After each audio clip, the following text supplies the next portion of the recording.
Hey guys, I'm back. Um okay, so I'll start. This is the second part for yesterday's video.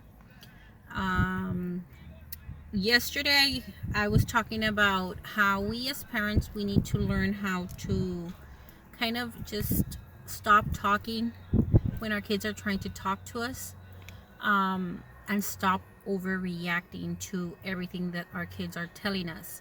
Now, the reason for this is one, depending, let's assume your kid is talking to you about something and he's telling you it's a friend, but it might not really be a friend. It might be them. But they just don't know how to tell you. Kind of think about it as even us as adults, how do we usually kind of start a conversation when we want to see somebody's reaction? We start off by talking to whoever we're talking to and kind of letting them, oh, you know what, I heard this, so and so did this, and just kind of we wait to see what the reaction from, I guess, whoever we're talking to about this is right. So it's the same thing with kids. They kind of test us to see how we're doing or how we're reacting to whatever they're telling us. Now, depending on that, that's what our kids are gonna want to share. So again, don't overreact and kind of just stop and really listen to what our kids are saying. I guess so. Now today's tip is don't be dismissive towards your kids when your kids are telling you something, even if it's regarding a friend or you know somebody they know up here. Don't dismiss whatever your kids are telling you. Again, going back to the same thing, they might be trying to tell you something that has to do with them.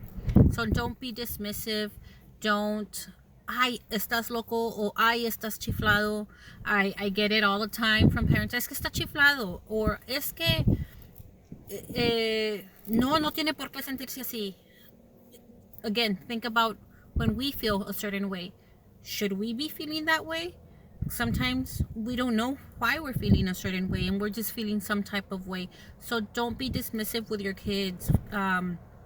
I guess the word I'm looking for is validate. Validate the feeling for your child, whatever your child or however your child is saying that they feel. Listen to your kids. Don't just say, oh well, you shouldn't be feeling that way. You know what, they're kids.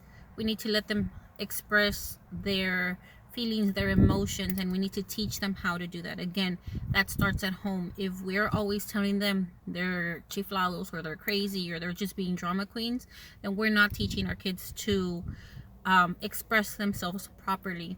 And I think it's gotten to a point where I've heard kids say, well, why am I going to tell anybody if nobody's going to listen? So again, we need to listen to our kids, guys, when they're trying to talk to us. So that's today's tip: validate. And these are very general tips, but I've learned, again, in working with children and with my own kids, that this is something that they'll listen because you're allowing them to express themselves and you're not dismissing. So don't dismiss. And again, just if you don't understand or you don't know why your kid is feeling a certain way, that's okay. But again, don't be dismissive and let them, like I said, let them express themselves. I guess that's today's tip: don't dismiss and validate their feelings. If you have any questions, you know where to reach me. Bye.